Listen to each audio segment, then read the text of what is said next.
What's up, people? What's up, people? What's up, people?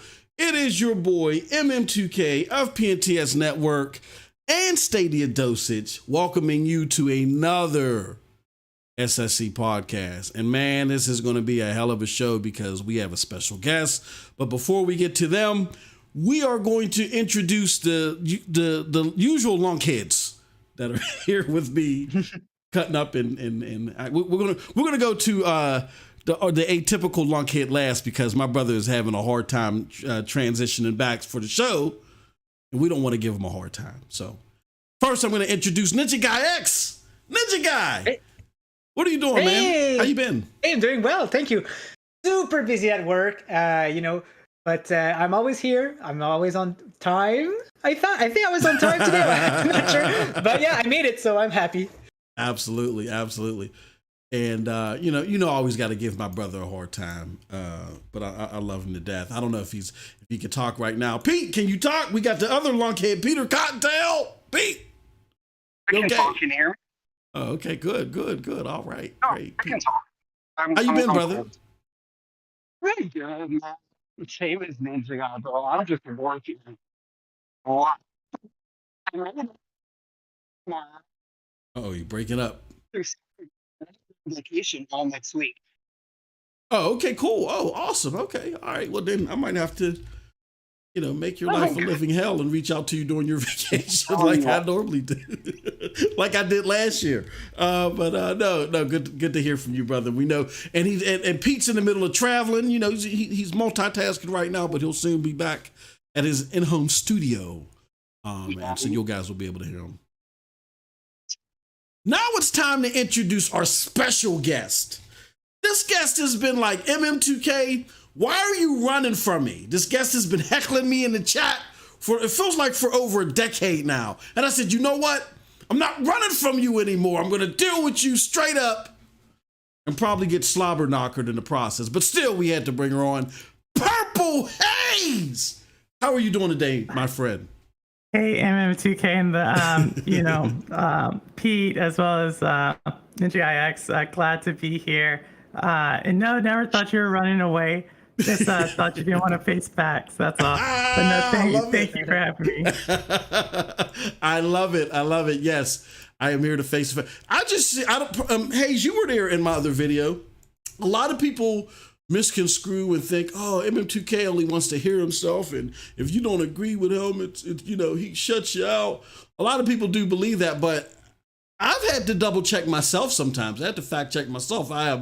I'm probably the only content creator out there that seriously dropped a diss video on himself. And I was sharing that with everybody on Tuesday. Yeah, I was off my rocker over something. And when I got my composure, I had to drop a diss track on myself. So I'm all for the discourse and the open communication and the fact sharing. So we are so glad, Hayes, to have you here. Thank you so much for joining us today. We appreciate it. Thank you again for having me. And it's a great community, and you're definitely one of those pillars that keeps the community up. So it's a privilege to be on this podcast with you, as well as Ninja X and Pete. So Hayes, before we get into any of the preliminary stuff, and sorry if you hear my loud ass wife in the background. She's louder than me, believe it or not. Walking by my studio, right? Honey, if you could keep it down, I appreciate it. Okay. Anyway, if you could, good wife. Hayes, just let the great people know where they can find you, what type of content that you're doing, and how you got acclimated to cloud gaming, if you can let people know. Yeah, just real quick rundown. You can find me a couple of different places. So I do stream games under the gamer tag Purple Haze. You can find that just Purple Haze Stadia if you put it in there. I also do a show once a week where I interview a content creator or a game developer or just a gamer who's out in the community, really trying to dig deep into who that person is, underneath that gamer tag. I think we have a phenomenal community, and it's a great opportunity to really just showcase some voices and to really figure out, find out a little bit more about these people. Shout out to Windstar, who was on the show last night. It was a great time. Please check it out if you have a chance. And also you can find me co-hosting with Lo-Fi Monk on, his show, Cloudy Thoughts, every Friday evening. Also a really great time. Right. Awesome stuff. As well as no, go ahead, continue. I'm sorry. Yeah. I think it was 2-point question. So as far as cloud gaming or Stadia particularly, I was a Nintendo fangirl back in the day, and grew up, kind of went and did a lot of other stuff, kind of left gaming and have really came back to gaming. And the way Stadia is just like, I'm not going to say frictionless, but it's definitely a lot less friction than a lot of other platforms. And it's been a really great blast to just jump in, and the community's just been phenomenal. So yep, that's how I came back. Awesome stuff. Great. Well, we were talking behind the scenes, so I'm hoping if she doesn't decimate me too much, and I'm not, I got all my limbs and everything is together, that I can walk over to her studio at some point in time and sit down and do we can have a conversation there as well. So I'm looking forward to it. So thank you again for gracing us with your presence. All right, we just shouting out some people in the chat. We got, we got Sanchez in here. We got Christopher Torres. We got Twisted Barber in the house. Who else we got? Speaking of Winstar, we got Windstar in the house. Who else we got here?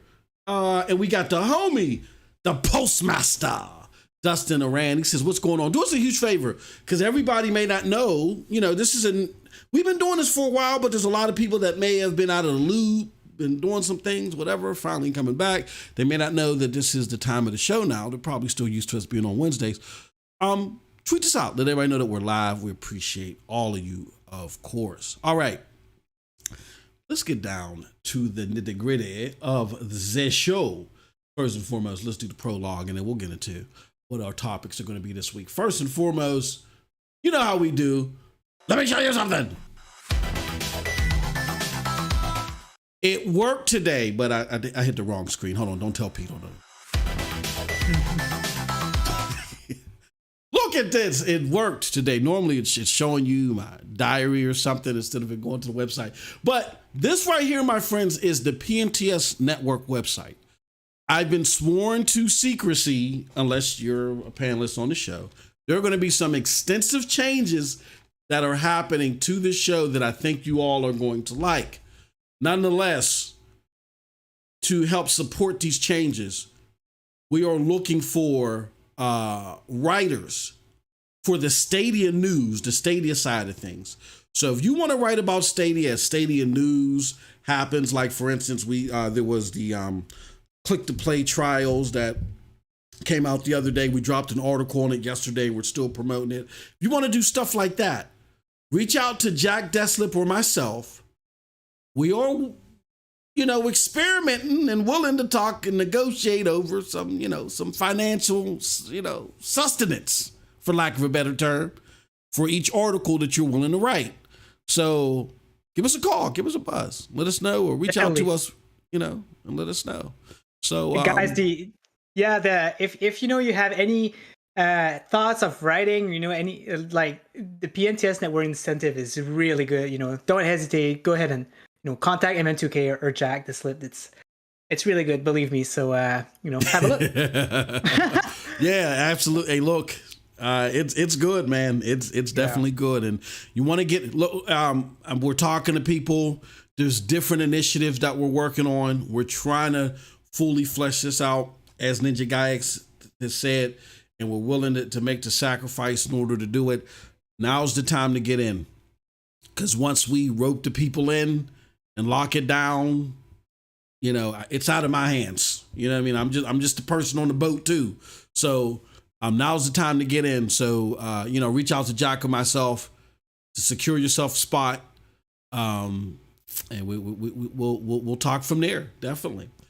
All right. Yeah. So with that said, I also want to remind people that this fine podcast, with me, Ninja Guy X, and Pete, and whoever else shows up, you can catch this on audio. We normally drop the audio over the weekend, particularly on Saturdays.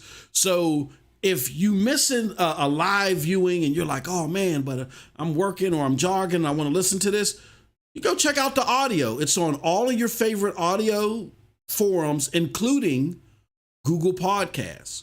So just make sure that you go check out SSC Podcasts on audio, via all your favorite audio platforms. Ninja Guy X, I'm sorry, did I interrupt you? Were you about to say something, sir? No, not at all. But I am wondering if you have car battery problems, because all we see right now is it's like a battery jump starter. So exactly. That's all I've been wondering since the beginning of the show. So how's your car doing? No, I'm good. I'm traveling fine. Yeah, I know. This is not. Good. This is an NTB and tire and battery. Yeah. I'm sorry, folks, for that one. This is actually a video game website. Apologies. Yep. Yeah. So with that said, let's continue on.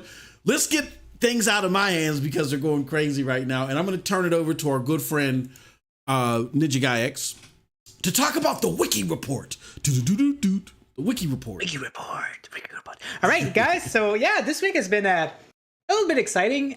So far, we have added some rumors in the upcoming game section. So it looks like Star Trek Prodigy Supernova might be coming to Stadia. This is a game from Outright Games, and hopefully we'll be looking at it. But so far it's just rumors. We've heard some tweets from Outright Games. They wish to bring it up there at some point, but not yet. So keep a lookout on that. So far, we've also added 3 new timed trials. So I think we got Dragon Quest as a new time trial. Yep. I can't remember the other 2. Oh yeah, there's like Blaze. Monster Truck Blaze or something like that. Yeah, exactly. And another one. So keep those trials coming. Like so people who never tried the Stadia, yeah. So people who never tried Stadia, they can give it a try without even creating an account or anything. So it's good to have all of these trials. And then we have a game that came out today. So golf with your friends, which we'll probably be talking about a little bit later. So I won't say much, but we've updated the game list with golf with your friends on the top, which is game number. Oh, it's I don't have the list with me, but we're getting a lot of game on Stadia for the year, and it's 261 overall. 261, man, that library stuff. I don't know if Stadia can if the hard drive disk can handle all of these games, right? Like maybe at some point they'll have to delete some on their hard drive. So we'll see. Exactly. So yeah, that's about it for the updates. All right. Well, my friends, that was the Wiki Report. Okay. So now we're going to talk about what we've been playing, and let's start off with our special guest, Purple Haze. What games have captured your soul this week? Yeah, so I've been actually playing 2 different games. I've been streaming Little Nightmares 2. Oh, I think okay. I love it. It's a beautiful game. As many of y'all know, I love the puzzle aspect. I love the, just the narrative, the soundtrack, everything. I love it. It checks, marks on everything like great games by. But off stream, I've been playing Orcs Must Die 3, and particularly the new DLC that was just launched on Stadia last week. I guess it was launched on all platforms last week, but really playing that a lot as well as World War Z with the community. Shout out to David Wilson if he's there. He's been carrying me quite a bit. So when we do King of the Hill, nice. So definitely awesome. Pete, are you still there? Are you still with us, brother? Oh, okay. He's still transitioning back to the house. So, all right, cool. Ninja Guy X, what have you been playing? You've been playing a lot of stuff, man. So fill us in. I keep myself busy. What I've been playing the most this week is Dead Carnival. Actually, there's I've been blessed and I've been accepted in a pre-early access of the game. Yes. And oh my god, it's so much fun. I have a video on my channel if you guys want to have a look on my experience with it so far. But it's really addicting. It's like a skill-based game, mostly top-down shooter. And that's what I like about it. You can put your skill into use and practice. The more you practice you get, the better you are. And the developer is watching us and he's eating it, right? Like he loves seeing all these skilled people playing, and it's so much fun. Other than that, so I started working my way through beating every Sonic game. So I think I've talked about it last week, but this time around I'm on Sonic Eraser, which is the third game I think that came out from the Sonic series. It never came out in North America, but it's like some kind of puzzle game where you have it's like Dr. Mario basically. But yeah, I've been playing through that, and during the weekends I play some Far Cry 1 still. It's progressing. It's hard because it's on realistic mode, but it's really fun. Been playing a lot of games that I really enjoy, but Dead Carnival is definitely on my top playing list right now for sure. Yeah, I'm back. Oh, and he's back. Okay, all right. Actually, I've been here, but funny story. So I was picking up a vacuum cleaner. Yes. And I'm an idiot. So I picked up a carpet cleaner instead of a vacuum cleaner. So man. I'm not opening it. I'm returning the cleaner and the carpet cleaner tomorrow, as I am not going back to the store right now. Sorry, no, I've been here. I was listening to you guys talk. I was just muted because my roommate was laughing at me because I picked up a carpet cleaner. Of course. We would have loved for his laughter to be part of the show. Don't ever mute. No, I'm just joking. I know because I know you had some fun lugging that back, so that sucks. I had a long day, man. Okay, my brain is not in the right place. I am at my PC, so give me like 30 seconds. No, do your thing, good brother. I'm a babble a little bit. Actually, I'll just talk on my phone because, at least for now, I had to reinstall Windows 10. Oh And yeah. Let the good people know about that, because I saw your woes, and a lot of us play Stadia, Pete, on what do you call it? And Barclays, I'm gonna get to you. I apologize, but I think this is important for Pete to get out. Let people know about your experience with Windows 11. okay. So Windows 11 is actually really nice. It's really sleek. I like it. I got used to it pretty quickly, but I was having like some issues where I was having driver issues and like little mini things that was fixed with just updating and stuff like that. Um, and then what had happened was I got uh, sorry. Oh, sorry. I got basically like erased, like it erased like all my audio drivers. Jesus Christ. I couldn't hear anything. Like I know my headphones are like a little bit messed up. Sometimes I have to fiddle with the wire or something like that. But yeah, it like killed all my audio drivers, dude. I couldn't do anything. There was nothing I could do. Yeah. I couldn't hear anything. I updated my PC, and I'm tech savvy enough to know how to actually troubleshoot. So I checked everything. I checked my device manager. It could detect it. But when I launched the Windows troubleshooter, it kept saying it wasn't plugged in, even though it was plugged in and everything was up to date. There were no new drivers. So, and I'm assuming I had Windows 11 for too long because I tried to revert and roll back, and I couldn't even roll back. So my only option was to go back to Windows, re-download Windows 10. But because it was an older version and I was going backward because I had 11, the only thing I could do was wipe everything and then do a fresh install. That sucks. So that's fun. I know. I mean, and I get to, because my brother uses 11, but he's giving me nothing but same horror stories. I mean, at this point in time, do you think that your situation was a one-off situation, or would you recommend people to hold off on Windows 11 a little bit? No, definitely hold off on Windows 11 a little bit. Yeah. Because it's like I've been thinking that it was just like my PC or something like that, like that it was like just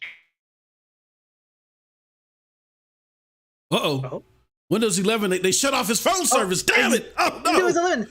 They got his phone, yeah. Windows 11. All right, until Pete comes back. Pete, just get on your damn computer, all right? But no, I thought that was important because I saw he was having problems. I know a gang busters amount of people that are having problems with 11, including my brother. So, yeah, my suggestion would be hold off on Windows 11 as well. With that said, I'll get into what I've been playing real quick. World War Z. That's it. Of course. Hopefully you guys have been following me on StadiaDosage Streams. That is our streaming channel. Yeah. Oh, you're back? I'm sorry. I had to like re-log in and re-download Discord. Damn, and that was it quick. was like, yeah, I can scan the QR code and it'll like lock me in. I'm on my PC now, so I'm like totally like good to go. So I'm sorry. My bad. Continue. That's all right. I was playing play a little bit of Division. That the public test servers back up with these new updates for people to test out. I'm having a blast. When they come to Stadia, you guys are gonna love them. I'm telling you, this is great stuff for the Division 2. What else did I play? There's something. I feel like there's some. Oh, yeah. Which kind of prompted one of our subject matters today, but I'm glad to see that Stadia came through today to try to like smother the fire that was about to brew today. But I played a little bit of Cyberpunk 2077 because our homie, good friend, Original Penguin came out yesterday with this tweet that said, yeah, Cyberpunk 2077 is no longer 4K. It's native 1080p now and I'm like, what? And I went and tried it out for myself, and then it's been downgraded. So we're going to talk about that. But so those are the 3 games that I played. It's a lot of World War Z, and a lot of Division 2, and I played some Cyberpunk 2077 on Stadia. And that's about it. So, all right, Pete, did you get it in your troubles with Windows 11? Were you able to get any gaming in at all? Dude, yeah, gaming worked fine. I was just like, but I noticed my games were crashing a lot more than usual, and it was always because of a driver issue. And AMD kept like popping up error windows saying, "Hey, we have like a driver issue. It's freezing. It was stuttering way more than usual." Like, I think Windows 11 just has like beef with drivers. Yeah, I guess because yeah, like I does. said, and it's just odd that it was working, and then I switched to Discord to get on a video call and he's talking about something, and it killed my audio drivers, and I couldn't hear anything. Jesus. So I'm like reinstalling my games one by one. I mean, I have like decent internet now, so it's not that much of an issue, but so it's the fact that I just lost like everything. And I'm just like, well, on the bright side, that basically just did do like a self-clean of space for me. So that's also nice. I didn't have to really do anything. It's like wiped everything. Yeah. I was gonna say, at least there's some silver lining somewhere. All right. Well, with that said, I'm sorry that you're going through that, Pete. Hopefully your this upcoming week will be a better week. You know how you can make it up to me? I know. Get you that Far Cry 6. I heard you, brother. And get you your damn monitor. That too. But chat, I need to ask chat something. I need to ask go ahead, brother. This floor is yours. Okay.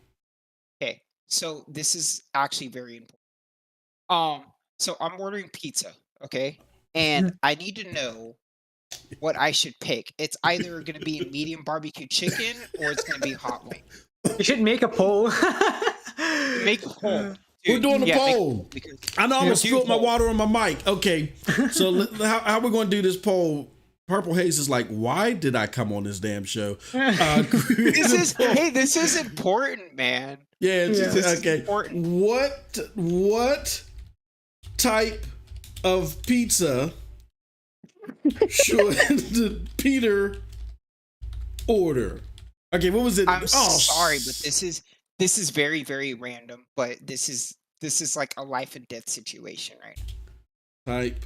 And I had my caps on, so it looked like real creepy. So I had to be type. Pizza should eat order. All right, what were the 2 options? Barbecue chicken or hot wing. Barbecue chicken. Tough decision. Or hot wing. That is a tough decision, right? Because I like both of them. All right. Let's ask the community. This is your number 1 source for gaming news. What pizza should Pete order today during the show? All right. The barbecue chicken or hot wing. There you go. Shoot. All right. Thank you. Okay. Great stuff. All right. So let's get on to the show, my friends, and let's talk about our topics. Our topics include, if I can find them. What the hell of our topics? Okay. We're going to talk about some new Stadia jobs, lastly. Secondly, we're going to talk about port roadblocks, but we're going to kick it all off with new free trials. Wow. So imagine that. You know how we do. Let me show you something.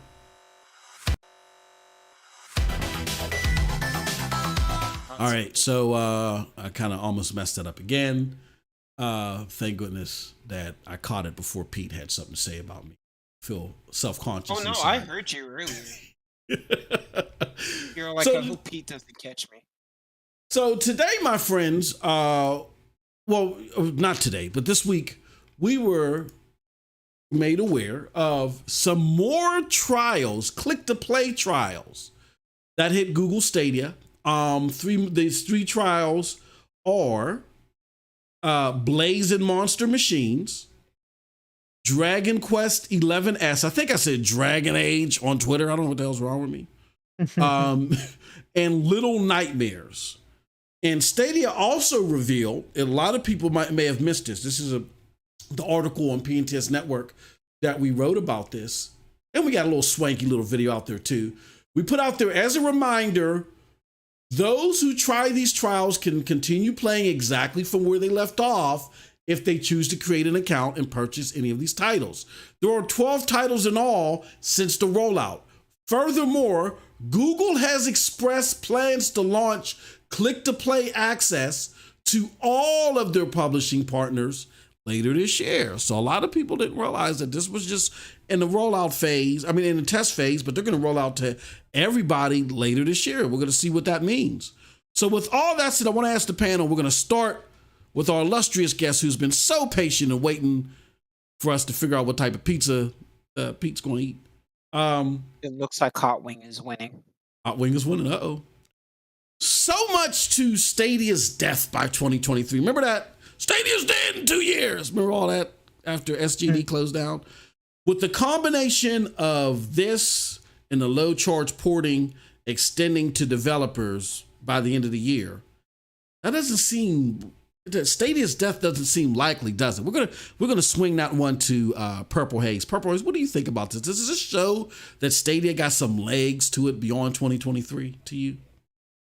Yeah, I definitely think it does. I mean, death to Stadia was always kind of a narrative that was created by, you highlight it all the time on your show, by the media who depends on the big console players to keep them, in a job for the most part, right? Yeah. So I never bought into that, and of course this shows that. I think what this actually shows even more so than that, and what I'm more excited than anything is there's some solid publishers on that list, right? Square Enix, as well as Bandai Namco. So I could imagine seeing more of that coming on, more of their games coming on, and I'm super excited because now I'm almost positive. I made a pretty bold prediction last week that Guardians of the Galaxy will be coming to Stadia. Oh, wow. And I'm almost more positive than anything now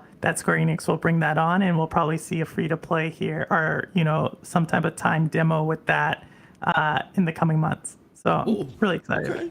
Okay, awesome. Ninja Guy X, what do you think? You think that, look, we got more trial. Like, this is just the beginning of it. We already got some awesome click-to-play trials out there, but they said this ain't even the tip of the this is only the tip of the iceberg, rather. We're going to be rolling this out to our partners officially later on this year. So with that, low charge porting, some of the other stuff we're going to be talking about today, what does that say to you about Stadia stability? So I think that they're desperate, and this is the last stretch, and they really want to push those games out, right? Yes, you're right. Oh man, no, this is good, man. This is just progression. It's just showing that they're gonna. It's a good strategic way to show to make people buy their games, right? Just because demo do make people buy games. It happened to me with Risk of Rain too. So, but that's all. That's pretty much all I have to say about that. Just because I see the other questions, and I'm going to expand more on the other questions. So I'll leave it at that for that. Yeah. All right. So Hot Wing is winning out. All news bulletins, special breaking news. Hot Wing is winning out. We're not going to end the poll yet because I'm hungry, but he's just going to like, hey Pete, you tell me when you want me to end the poll. I'll end the poll when you tell me to. But Hot Wing is winning out. 5 minutes. All right. Okay. Got 5 minutes to vote. If you want him to eat barbecue chicken and suffer, then you better vote barbecue chicken. I mean, I'll eat both, but Hot Wing is sounding kind of get half and half. Half and half. Yeah. I could get half and half. You get half and half. So Pete, what do you think? Again, a lot of people said Stadia was going to die in 5 minutes after they closed down SG&E. I had a fantastic debate with somebody. I'll get into that later because it more or less speaks to when we talk about these jobs. But somebody was like, they only got 3 people working on this, which they totally misunderstand what's going on. So a lot of rhetoric out there about Stadia stability. We talked last week about you and my good brother King's Blood getting into, Stadia's dead. What do you think this says to all of that rhetoric? That, as I say every time, they're horribly wrong. Because it's like, Dude, I don't get it. It's because it's like people, all of the ones claiming it's dead or they're desperate or they're dying or they keep extending time until they just say that they're right. Yeah. That they don't know anything. They don't work on Stadia. They don't know anyone on Stadia. They depend on journalists that still never reveal their sources and just say, "Oh, I heard this," which I don't get because it's like nobody paid attention in school where you're not taught to not just buy into anything that's on the internet like it's automatically. Yep. And what Stadia is doing right now proves the exact opposite. And correct me if I'm wrong, but they did say that beforehand, that they were going to start bringing more trials and stuff. And I want to say that within probably the next, like, I'm being reasonable, maybe the next like 3 months, maybe 5 tops, they're going to start doing like PTS servers, but using their public testing channel as it's a possibility. Yeah, the ability to do that. And I think the first ones to be doing that are going to be Paratope. The ones that are doing Sky Climbers. Yeah. You want to talk about that before I swing it back to Purple Haze for the next question, Ninja Guy, because we were both there for that that was a hell of a Q&A that that Vivi had. Shout out to Vivi, one of the moderators for the Stadia Discord, and I think the Reddit. So we were there, and Paratope was talking about those channels. I mean, is there any critical information you can remember from that Q&A? Yeah, well, actually, the Carnival is using channels, so I'm that is right. Are they really? Yes. Yeah, it's pretty cool. It's very nice. It's so easy, man, to implement. Yeah. Like all they have to do is get your email, and they put it in the system, and then the game is in the store at $0. So you just buy it, and then it's in your library, and that's it. When you start the game, you get like a small pop-up telling you, oh yeah, there might be a NDA under this developer, blah blah blah, and that's it. Like that's all it is. Like it's nothing fancy. It's just you get to play the game. Like Dit Carnival is currently in my library, and that's it. So it's pretty cool. Yep. I have access to breaking news. Hot Wing is still at 55%, and MM2K does have access to the Dit Carnival channel as well. Yeah, I put some time into it. When I first got access to it, man, that's an explosive game. That's gonna be. I didn't want to mention it because I didn't know if you wanted to tell the crowd or not. But yeah. So it's nice. But you're allowed. It's nice, isn't it? Yeah. Oh yeah. It's very solid. Yeah. Dude, as a matter of fact, I wish I had access to that. Yeah, we could. Man, go in the Discord and we'll recommend you. Like. Yeah. Yep. Yeah. There's no issues, right? Yeah, the Carnival Discord. The Carnival Discord. I do need to do that. Okay, I'm gonna do that because like they're not accepting anyone right now, but we'll recommend you. I mean, you're a little too late, But wow, way to shove it in my face. That hurt. I'm sorry, Pete. Oh, I can't breathe. I'm sorry, Pete. Peter, sorry, I can't hear you. I'm having too much fun with that Carnival right now. Hurt my heart. I'm sorry, Pete. I love you, but I gotta like do some jackass-ish type thing every week. That was it. Yeah. We love you. So let's try to get back on track here. Let me swing it back to Purple Haze. She'll keep us on track here. So as great as this is for consumers, right? Does Stadia run into too much financial risk, Purple Haze, like on Live Dead with too many demos? Now, let me preface this a little bit. And let me put something else on the screen. Let me show you something else. Okay, that didn't work. What the hell's going on? Oh, that's why, because I... All right. now it was working. Let me show you something else. All right. That's not it. Okay, there it goes. So on Live, when they were talking about the things that happened that caused them to shut down, they were burning through money. and an employee said that the problem was simple. OnLive never made any money. We had single-digit income a lot of days after launch. Many of those users never paid a dime. One of OnLive's most compelling features was that you could instantly try a time-limited demo of any game without having to install a thing. So, Purple, do you think that Stadia might be at risk of the same thing, or what safeguards do you think they might have to where they're like, we ain't going out like those OnLive people? No, I don't think they are. I think this is almost an apples to oranges comparison, to tell you the truth, right? Yep. Stadia is also, right, besides the business to consumer side of what we see at the storefront, there's a business to business side of this. And I talk about this quite a bit, and that is that put that game in the cloud, Stadia is making money off of that. The more the game is played from the cloud, the more Stadia makes the money from the game. Right? Yep. The financial liability is really on the publisher putting the game there and whether or not people will buy it or only use the 2-hour demo. But what I think that Immersive Stream has, what Stadia has that OnLive did not have, and this isn't talked about as much, is like that full loop of marketing.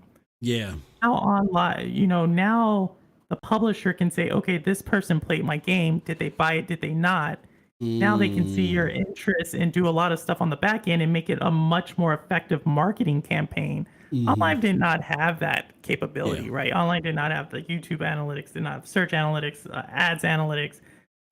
Google can provide that. So I'm sure on the back end that part of this business model to market this, click and then play is very much to help the publishers really market their game to the demographics that are most likely to click and then pay a price to play the full game.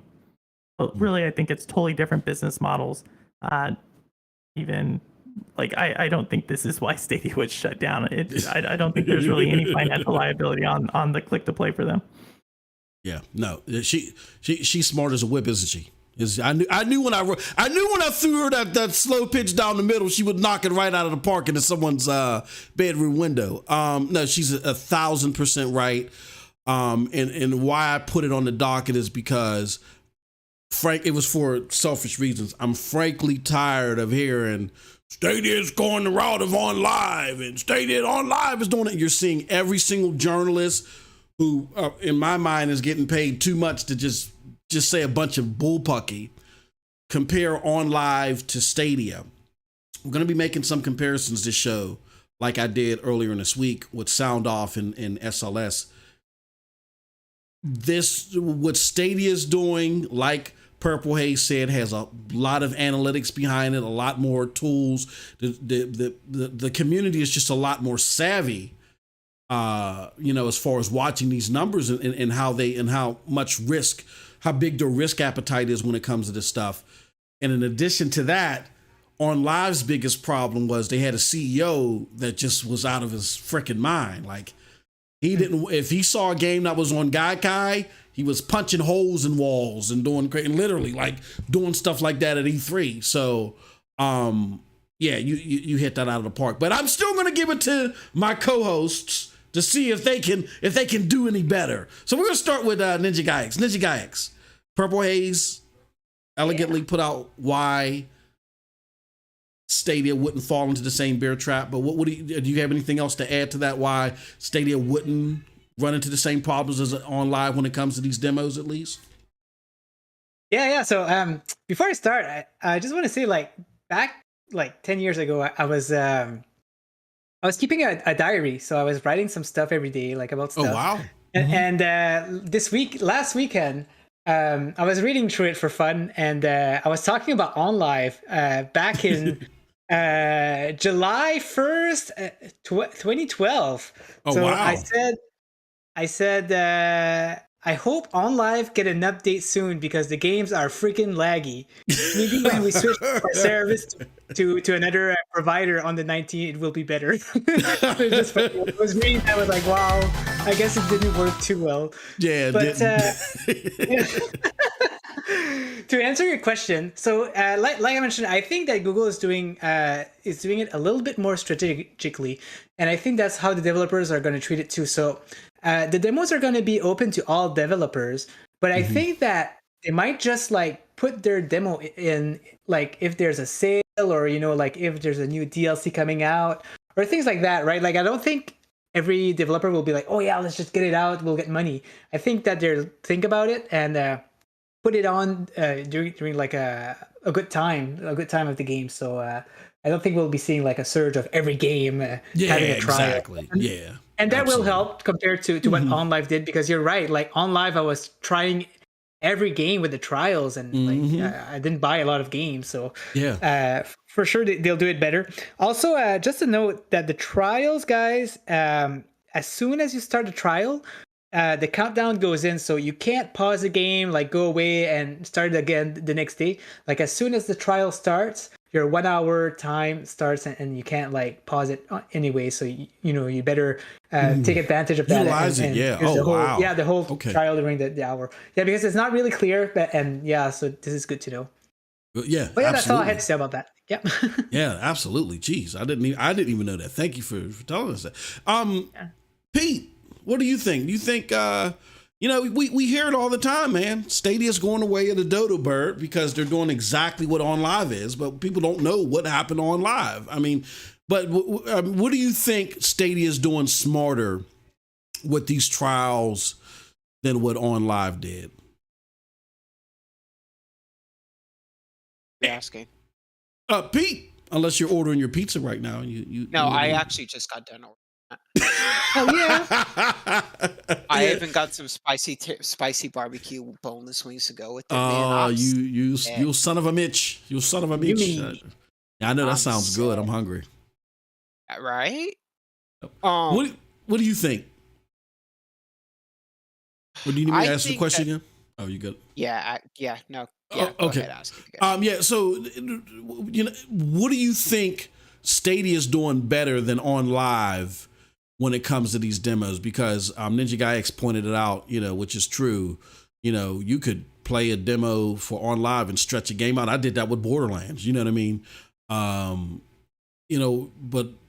and that was considered a big Achilles heel for OnLive on why they weren't getting the revenue that they could have got. What do you think that Stadia is doing, or they should be doing, to make sure that they don't run into the same trouble that OnLive did with these demos? Nothing. Keep doing what they're doing, because so how did OnLive work? Present as demos. OnLive, so were their demos timed, or it was just like you could just play the demo like basically as much as you wanted? They were timed, but as Ninja Guy X just pointed out, like the difference is when you start a game on Stadia's demo or trial, like you can't pause and say, okay, like my barbecue chicken pizza came in, so I'm gonna finish my 2 hours later. Like, no, the time starts and it doesn't stop, until the 2 hours is up. So once you hit start on the game, you know what I mean? The 2 hours is up. To where on live, it may have been 30 minutes or whatever the case may be, but you could play it 5 minutes at a time, however you wanted to. You know what I'm saying? And it was the whole catalog was like that. So you had a lot of people that was playing around with OnLive and never buying a game. So gotcha. Well, I could see how that's like easily usable. Wow. Yeah, exactly. Okay. So honestly, dude, Stadia doesn't have to do anything, because it seems they should just keep the course, because it seems bad that hey, you can basically play not even basically, but you can play the entire game for however long, and most of them seem to be anywhere between 60 minutes to an hour to 2 hours long. Yep. And that's actually really good, especially considering that once you start that timer, it runs regardless of whether you're playing it or not, because one, you're limiting people from being able to abuse it like they did with OnLive. Two, you're still benefiting people, because it's not like they're locked out of any special features or anything, because you're getting the full game as if you bought it. You're just limited on time to try it.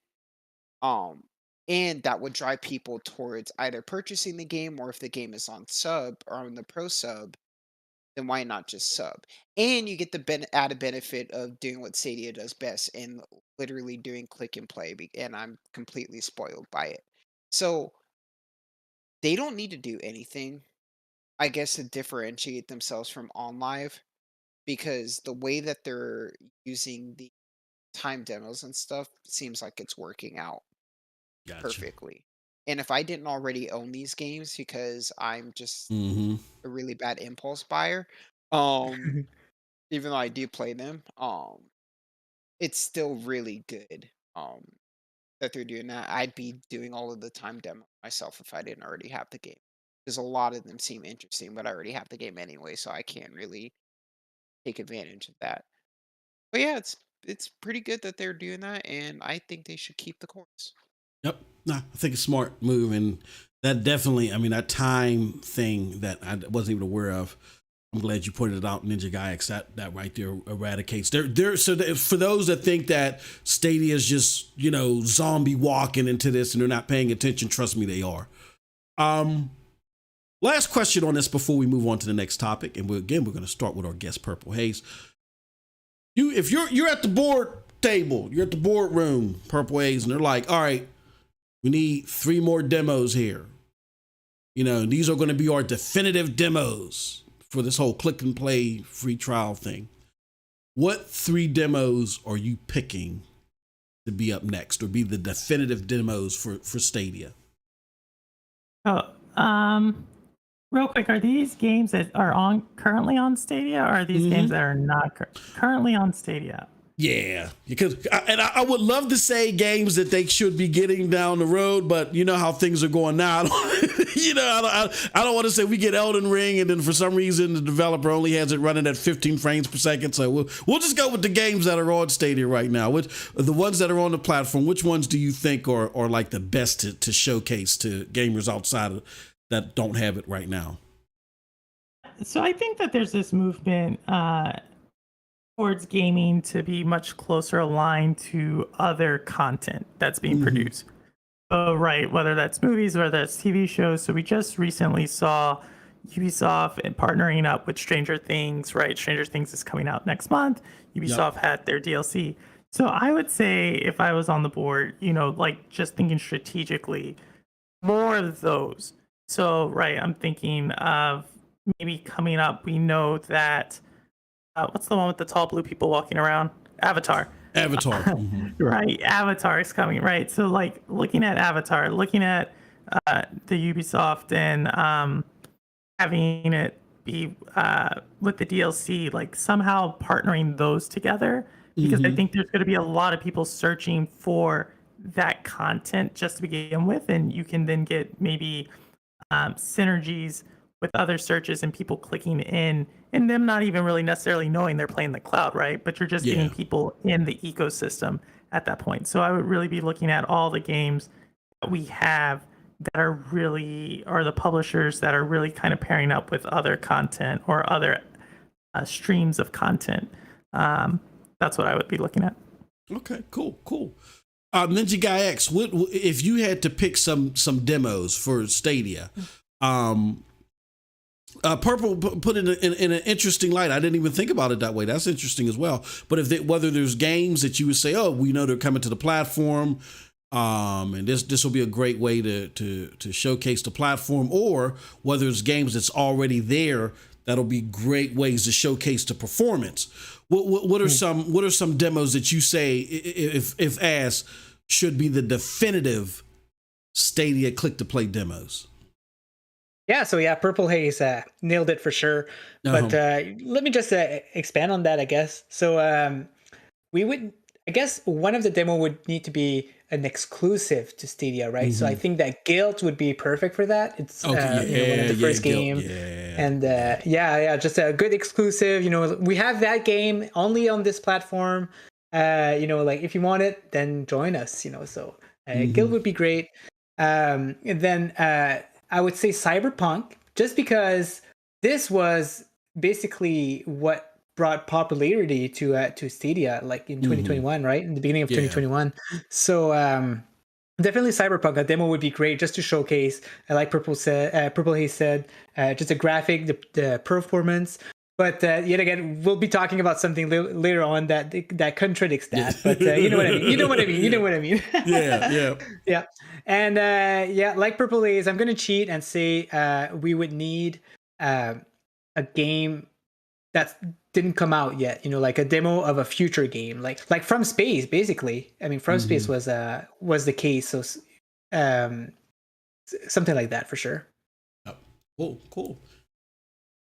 Pete, what do you think? If you're in the boardroom and they're like, Pete, what should be the definitive click to play demos? These are going to be the ones that we put the biggest thumbnails on, or we promote the most.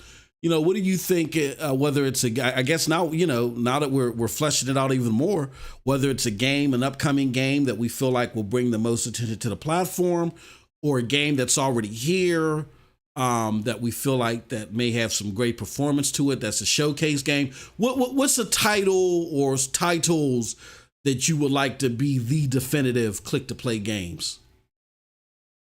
Honestly, dude, Ninja Guy basically nailed it just now. Is get games that for a fact are going to be coming to the platform, but aren't currently on the platform. If you do that, you not only have people's hype, but you confirm any suspicions, you quell people's curiosity, and then on top of that, you give people something to look forward to that they're not already aware of, because people's attention span can be very, very short.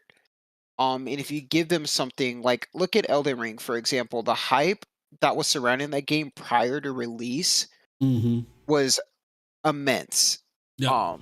They were teasing it, they were doing everything else like that. If Stadia did something like that, where they don't even need to tease a game that's coming, they just need to do like a 30-minute demo of said game that's coming, so people can see how it'll run, and then just put a disclaimer and be like, this may not be representative of the final product, whatever, but it's pretty similar in how it'll run within Stadia. Yes, correct. Gotcha. Oh, well, those are all great answers. I'm gonna stick to the performance side of the pride and truths, the one that we already know. I do think it's a great idea to take an oncoming game that is popular, like Avatar is a great example. That's gonna raise some eyebrows and get a lot of attention. We know also too, isn't it just like a Star Wars game that Ubisoft Massive is working on? We don't need. Heartlands is already going to be free to play. But then there's what else is coming from them? I can't remember. There's some other stuff coming from Ubisoft. So definitely, maybe an Ubisoft game. They seem to put a lot of care into how games perform on the platform, and hopefully with the low change porting. Keeps calling it low change porting. The games will get even better. But I think that you need to put some performance showcases out there. And sooner you read my mind, brother. I see your answer out there. Sooner it gotta be Division 2. Yeah, you gotta put Division 2 out there. That has to be one. I would even put Doom Eternal out there too. Even though that's probably going to be a hard press because it's owned by Microsoft, and we know how Phil Spencer feels about Stadia. He doesn't trust Google. Google's going to destroy the world. So that's going to be a hard press. But if you can because that's a twitchy type game, right? And remember, the latency on Stadia is too horrible. You can't bear it. He never proved that, bro. Exactly. As far as I'm aware, he never once. That also, someone else told me on that subject that we were going back and forth. They're all like, I have my phone right now. I could show you how bad Stadia is on data. Oh my I never got that clip, bro. I never got that clip. Yeah. Oh yeah. Exactly. Never answered me about it. Nothing. Just went completely silent. I was like, so where's that clip? I was like, I'll agree with you if you can show me, but you didn't show me. I'm still waiting. Yep. Yeah. I'm still waiting to this day, bro. Yeah, I'm about to have grandchildren on my own. Great grandchildren. By the time I get that clip. Yeah, it's I was talking about this the other day too, where you know, of course I'm not sitting there waiting for some stock options or something because of it from Google, but there was a time and place, y'all, that, and if you're veterans to this, to where we Stadians could not go on Twitter without getting ultra harassed. Like, we still get some jackasses here and there, but there would be, I mean, if you said, you know, Stadia's not bad, oh my gosh, man, you'd have to go into witness protection. And me having the background that I have, I kicked it off, but you guys finished it off, is me having the background that I have, where we debated all the time. Anybody that says something about Stadia, where if they were negative about it and they didn't know what the hell they were talking about, we kicked their asses from here to Timbuktu. You know what I mean? And everybody start picking it up on it, and they start, you know, holding people accountable for the misinformation. And now we're here where we're at today, you know? So it's not as bad as it used to be, but you still get some of those, you know, those jabberjaws here and there that just make up stuff and, oh, I got the proof, and then they disappear into oblivion. But man, it used to be far worse. It used to be far worse. So it's a long journey we have made. There's a few that still sticks around, but it's pretty pathetic, you know? Yeah. Amunor. No, I'm sorry. I didn't mean that, Amunor. I'm sorry, brother. No, we love you in the chat, Amunor. I'm sorry. I didn't mean that.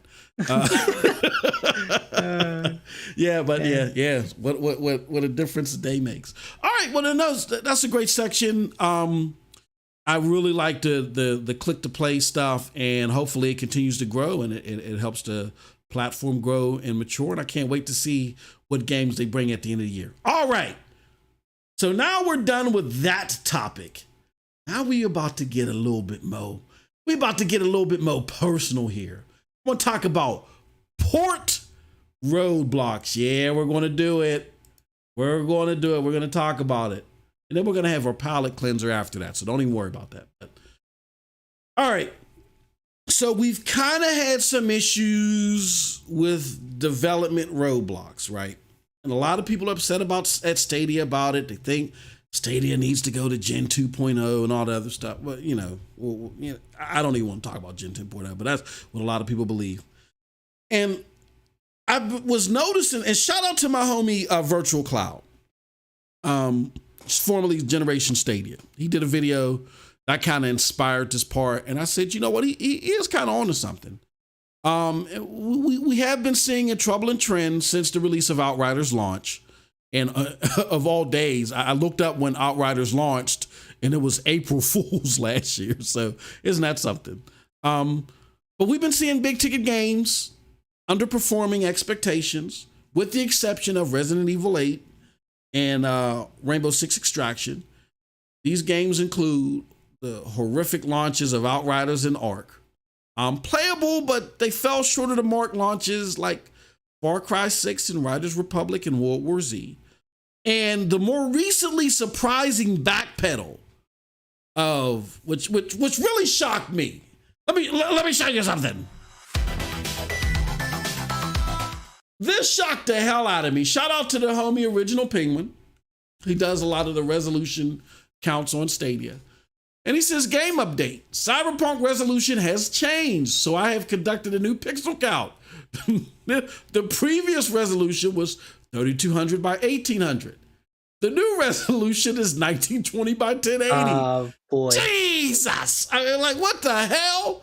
So, I mean, and again, for those, this is not me doubting Stadia, because Stadia was running this game the best at the 3200 by 1800 by many counts, unless you had a super high-end PC. So it's, again, this is not talking to Stadia's performance when I bring this up. And again, we know the platform is capable of this, because I just, want to bring like to some comparisons. You compare Zombie Army 4 to World War Z. Total difference. You know what I'm saying? Maybe this is a little bit more far off, but kind of close. Assassin's Creed Valhalla to Far Cry 6. And then I think one of the biggest ones is Division 2 to Outriders. So when you look at those games, the only difference is the effort that was put into those games. When the effort is put into the game does fantastic on the platform. So at this juncture, the low charge porting isn't necessarily where it needs to be, and that's okay because it's in its early stages where it totally addresses these problems because they're just rolling it out. So here's my questions to the panel, and of course, we're going to start with the illustrious Purple Haze. What is happening here? We'll just start it simple. What the hell is happening here, Purple Haze? Yeah, I think this is an interesting one, right? Interesting that when things happen on Stadia, we always are like, "Look, Stadia, look what you did." Mm-hmm. I can't, but this one is definitely. We know there's been a lot of patches going on recently with Cyberpunk, across the different consoles. I wouldn't be surprised if there's something maybe on the back end that they are thinking of as far as like maybe putting it in certain stores or something, and they don't want one to be maybe a little bit more performance or performance heavy than another one. It's the only thing I can really think of at the moment. But, it is on one hand disappointing, but on the other hand, one of my biggest criticisms of the gaming community is I think we focus too much on this. I think we focus too much on 4K, 2K, or, whatever you want to call it, and not enough on the game. Like, unless you have these like right above, like next to each other, a lot of times you can't, like, I can't tell, like, right. Like I'm just looking at the game. And it's kind of disappointing that this is what we're talking about and not like the actual game. Like I remember a time when we would pick up a GamePro magazine. And this is not a conversation that was in GamePro. Now you're telling your age, Hayes. She's like GamePro. The hell? It still was there, like 2011. It was still, there. But no, you get what I'm saying, like, right? You were like, and so I just really like. On one hand, I think it is concerning. I think the questions should be directed at CD Projekt Red. But on the other hand, it's one of those things that I'm like, most gamers don't have a 4K monitor. I have a 4K monitor, I have 4K TV, but how many times do I really like, this DVD, this game's not in 4K? I don't know. I think the game's beautiful. I think the game plays really well. And I would really prefer the community to the gamer community as a whole, to get away from these specs, which is really just remnants of the console wars. Something that I think is extremely toxic to the gaming community, and get back to talking about the games, get back to talking about what developers went into this profession to do, and that's deliver us experiences. Before I go on to Ninja Guy X, the homie Suna Live is in the chat, and I wish this thing would hurry up and show comment, because he got a great comment out here. I'm gonna put it up here on the screen a little bit. He says Cyberpunk has an 4K issue with the most recent update. Maybe that's why they lowered it. If you could elaborate on that, that'd be great, because then a lot of people who and I totally get where Purple Haze is coming from. There are those that have 4K.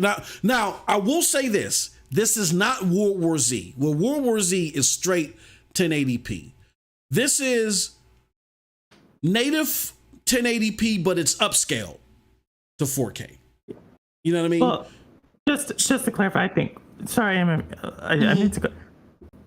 But that I think as soon as if you look at the patches that have come out, a lot of people are asking, is is the game fixed now, right? And that's what I was getting at initially. Is that I think that there potentially is something that's going on there, and they decided to bring it down because they could not give the same experience. That's what I meant. But soon I would love. No. Yeah, a genius. You definitely seen a run with it if you have something. I just want to clarify that first part of my answer. Yep. No. That's a great point. And this isn't like World War Z to extend on that, where it's like you're getting a straight 1080p. You're still getting an up-res. So for me personally, I'm not bothered by it, because guess what? I never played the 4K mode, kind of like what World War Z is like. But I can sympathize with those that have become used to 1080p, but I mean, that have become used to 4K. But I don't think, I mean, now we're getting some more information in there. I love how Hayes elaborated on that as well. It doesn't seem like it's a Stadia problem. Because I know on the heels of this, like if I'm not going to show this thread, but if you watch this thread, I mean, just some of the stuff that was said about Stadia would just make your eyes roll out of the back of your head. But Ninja Guy X, what are your thoughts on this? What the hell is happening here? Why? What's going? Not just with Cyberpunk, but with some of these ports that are coming to the platform where we know you can get better because we've seen better. What do you think is going on here? Man, you should put Purple Haze last because he has so many good points. Like I'm speechless. I was gonna complain about devs I guess don't care about Stadia because they're not getting enough money and stuff. But Purple Haze is so right. Like just enjoy the game. Like this is how it is. I've played Cyberpunk. I enjoyed it. I like World War Z. I've played it. I had so much fun.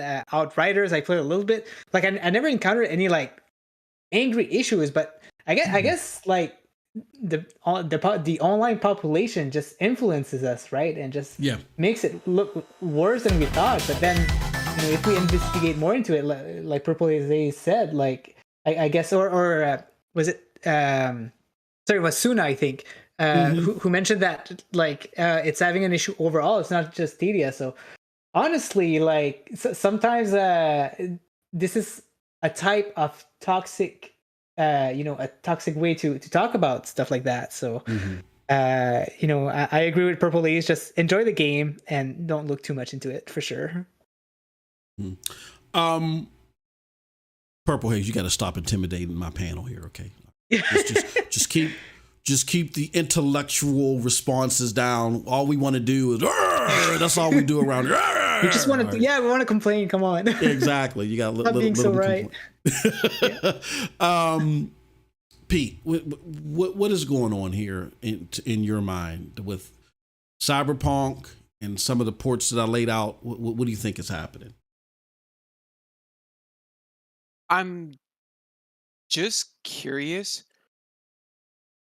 About what Suna said, that maybe they're doing something on the back end, because I've noticed that too, that like games that do have 4K, for whatever reason, they started acting kind of weird. Like it just looks different. So that does make me curious. And the thing is we'll never know they ain't what gonna they're tell working on. They're not going to tell us when it comes to back end stuff. Yep. But that does kind of make sense that if they are working on the back end stuff and they're fiddling with 4K and stuff, because it makes me wonder if they are, and I don't remember. I'd have to find it. I think 9 to 5 Google had brought up something about their editing graphical things or whatever. I might be thinking wrong. But they said that they if they're working on it, then that would make sense as to why the game's suddenly being downgraded. So at least you're not sitting here suffering performance for the sake of them working on 4K. Which I mean, it's fine because, again, as Purple pointed out, I don't really have a 4K monitor right now, so it's like I don't care. Yeah. I play most of my games at 1080p anyway, so it's like I don't get the point of complaining. I have a 4K TV with HDR10. I can play my games in 4K if I really want to on Stadia. I just don't care. I guess as long as it's on 720p and I can't see nothing, or everything's super blurry, or the draw distance really sucks, or any of the other little things that irritate me, dude, I'm cool, because all I care about is simply playing the game. And that's all I've ever cared about, is playing the game. So I don't care what Stadia is doing, or I'm not gonna question why Cyberpunk got downgraded to 4K and it still plays better than last gen platforms and like low end PCs, by the way. I was actually just playing it like a day ago. So I decided to hop back on and see, and it still runs good even at 1080p. It still runs and looks good. So what's the issue? So I'm not Yep. concerned. I'm with Ninja Guy. Honestly, Purple, you're killing it. You kind of just Yeah. Definitely. like just straight up like read my mind and just like listed it all out, which I'm cool with. But yeah, so I'm pretty much all 100% with Purple said. See, me, when it comes to these modes like World War Z and 1080 and whatever, I'm going to play the performance mode, because to me, the 60 frames per second, even though I'm on a 4K monitor, it's more important to me than the 4K. So, like, personally, I'm there, but I get to where people may want better resolutions because you get used to it. Like, and on the flip side of it, I don't watch movies in 1080p anymore. I got to watch them. They got to be 4K. And that's just a weird quirk of mine. You know what I mean? Because that's just the way I got to see them. So, I mean, I kind of get the lore, but I think the bigger problem is, this is not necessarily a Stadia thing. I think we need to make this very clear. Like, even with the case with Cyberpunk 2077, we've already seen it play at a higher resolution. Secondly, I get the concern because it makes Stadia look like liars when they're not liars. If you look behind the veil, it's a developer thing. It may be a developer resource thing, and whatever, or a developer, I grabbed the bag already, I don't care, haha thing. But I think it's a developer thing more than it is anything, because of the examples that I gave in comparison to maybe some of the ones where the resolution didn't fall where people expected it to. And the reason why I say it kind of makes Stadia look like liars when it shouldn't, it's not a Stadia thing per se, is, one of the things that Phil Harrison said when the platform launched is, we're marketing this in the early years to people that understand what 4K and 60 frames per second is. And the platform can do that. And it can do that with AAA games. The thing is that you gotta put the effort into it. So it's not, I mean, people are like, well, you gotta upgrade to the 2.0 to the other blades and all that. No, the platform is capable of it now. We've had Red Storm Massive say that it is powerful.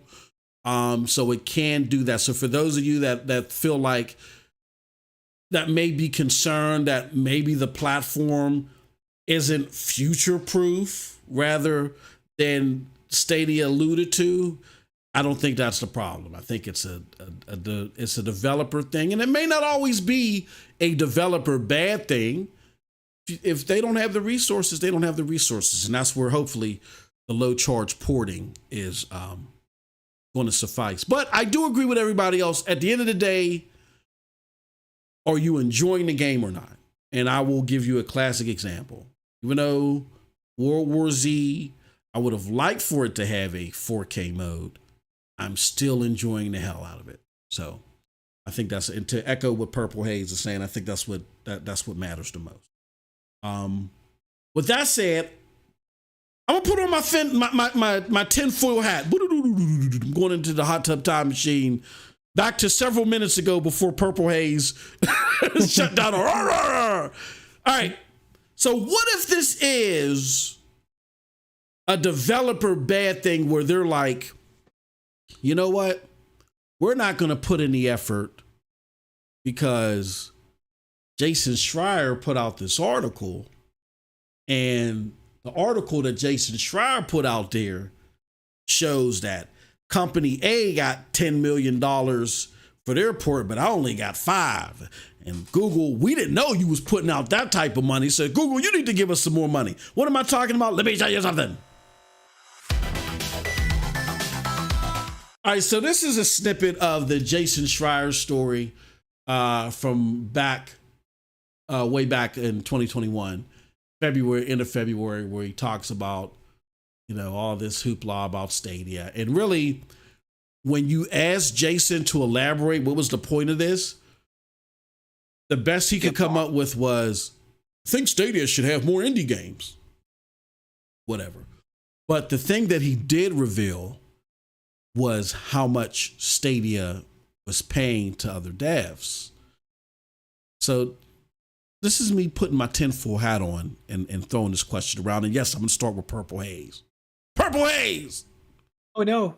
Do you think that the problem could be that developers are just saying, you know what, we get it, back in 2020, you were seeing more 4K and you're seeing less of it now on these games, but that's because we didn't know how much money Stadia is shelling out. But now that we do, we're holding out. You think that could be it? Or is my tinfoil hat damaged my head once and for all? What do you think? Oh man, I don't know. I have two answers here. So, but and we may get to this in a second. Yeah. I really, I think this is an industry problem. I think that it's the exception rather than the rule that we get games that have no problems on release, right? And that's something you've mentioned before in your previous shows. All of y'all on the panel have mentioned that before. So when I think about this, what's happened over 2.5 years? Yep. We've had a pandemic. People haven't been there. There's huge amounts of shortages for software engineers, right?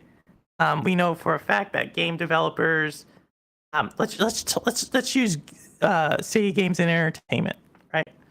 And some of those, once that shut down, some of those software engineers and developers went to Havenwood, which are Haven Studios, with Jake Raymond. A lot of them just left gaming altogether. Like they went and became other things at Google. And so I think like there's an industry problem right now with maintaining talent, with paying for the right talent, or having creative visions, and just not being able to work together. And that's having an impact on games. I like, once again, like, is it because they're not shelling out money? Sure, maybe. Right? Like, yeah, there's something definitely there when you put $10 to $15 million, especially when you're already behind schedule. But once again, that's not sustainable for any business, maybe for Microsoft, but for most others, they're not willing to do that. Yeah. But I do think it's there's something, and it's not necessarily a dev issue. It's just the industry. When you look at it, they're spending sometimes 30 to 50% of their budget on marketing. Has nothing to do with the with the actual storyline in the game, and so then we get upset when the game's it's not as long, or it's coming with bugs, and it's like the industry is, I think, there's few winners now. Few groups get it right, and the games that they get it right, Elden Ring is an exception, a huge exception, and the only, I think, group that does do it well is, in my opinion, the Gamers Game Company, Nintendo. Anybody outside of them doesn't really, and they had their whole issue back in the 80s, and they learned from it the hard way with the crisis that happened back there. But I think it's your tinfoil hat there, MM2K. So let me shoot this back at you, because you bring up a very interesting point that I think only gamers and you've told your age with the Game Pro thing, so the gamers from with our lineage can relate to. Do you think, because we got to blame somebody here, this is the panel, do you think that Digital Foundry has some culpability here about our focus on polygons and compute units instead of how games play and how nuanced they are? Yes, I'll let y'all now feast on the red meat out there. Yes, that's what we want. Yes, I'll let you have the negativity. I'll relent now. No, absolutely. Absolutely. I think when looking at Digital Foundries, when looking at the publications, and I kind of said this earlier in this talk, these are companies that really are kind of their whole thing, Digital Foundry especially, on comparing horsepower of computers. Yeah. Right. Like, oh, this is this and this is this. And it's like, okay, unless I have that machine, unless you told me that, right? Like I would have never known. Yep. Right. And this is like kind of my opinion, remnants of the console wars where you had to have, and I know we have nothing against Xbox, not saying anything. I think Xbox. Oh, please go. I'm all against. I'm all for anti-Xbox rhetoric. So go. Red meat. No, go. But when you have a company like Microsoft who is third place in a 3-horse race consistently. Yeah. Oh my gosh. What do they have? What do they have to show for it? Right. We have the most power. Like that, I think shaped so much of the current rhetoric, and it's taken it away from the games. Which I'll also note, out of that 3-horse race, there's one of them that seriously lacks party studios that are our first exclusive games that are bangers. I'm not going to say any names on that list, but I think that the digital foundries and so forth have an incentive to kind of play this up. But I also want to bring up, it's not just about game. I think the animosity towards Google, just Stadia, Google as a whole spreads beyond Stadia. That is, if you think about it, many online publications and content creators, they're losing money to Google because I as a gamer, Purple Haze, can go find information anywhere. They no longer have a stranglehold where I get my information for gaming. So I think they have a double incentive there to hurt Google and what they're doing. And so when we talk about publicity, yes, I would say Digital Foundry is a key ingredient in that. Yeah, I agree. And you hit the nail right on the head. We had to get some red meat from somewhere. Y'all can go. Y'all because here's the thing. I'm here at Stadia because of what you just elaborated on. What am I talking about? I used to have a co-host for a show that I did called Scram Punks. Shout out to TRS. And we started that show based upon these old school principles, Hayes, where it was like, what are the nuanced games? What are the games that are taking gaming to a whole nother level? The hell with the polygons and compute units. And you know what happened? Over time, I got sucked into the polygons and compute units. I was out there day one. I already had 5 previous Xbox Ones. I was there day one for Scorpio. You know what I mean? Never really got my money's worth out of that. And we've been chasing the polygons and compute units ever since. You know what I mean? So I think you hit the nail on the head.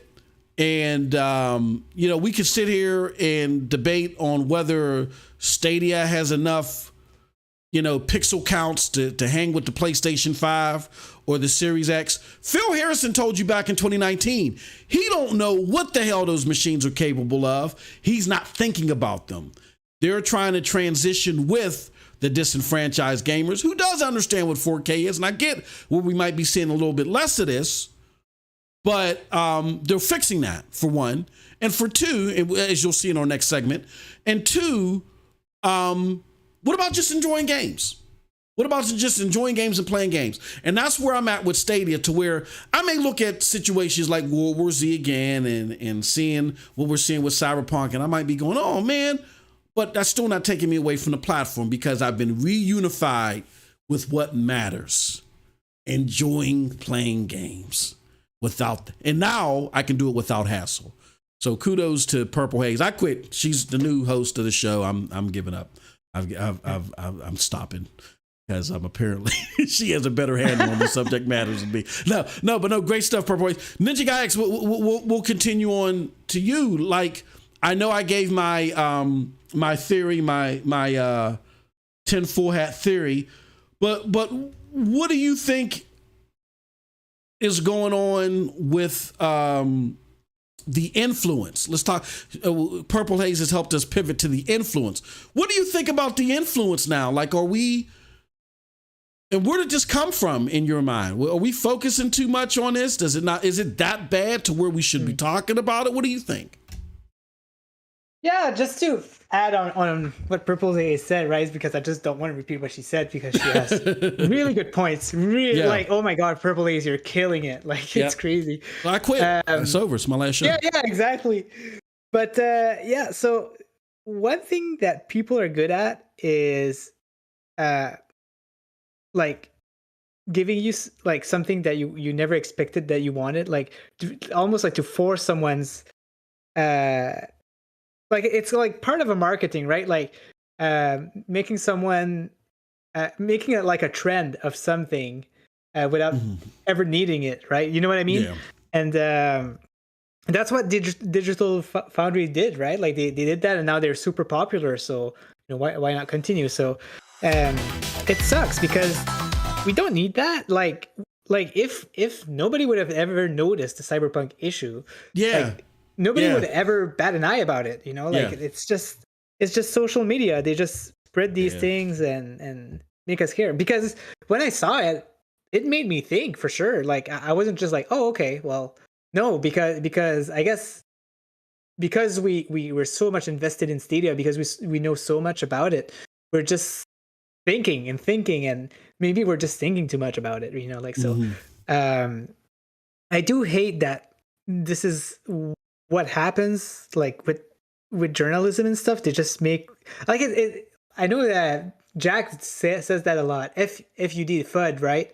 And this is what they're giving us, and I wish it would go away, but it would never will. And but again, like Purple Haze said, at least Stadia is like, it's still like it's not as bad as other places. Like we have a good community and stuff, so we gotta appreciate that at least.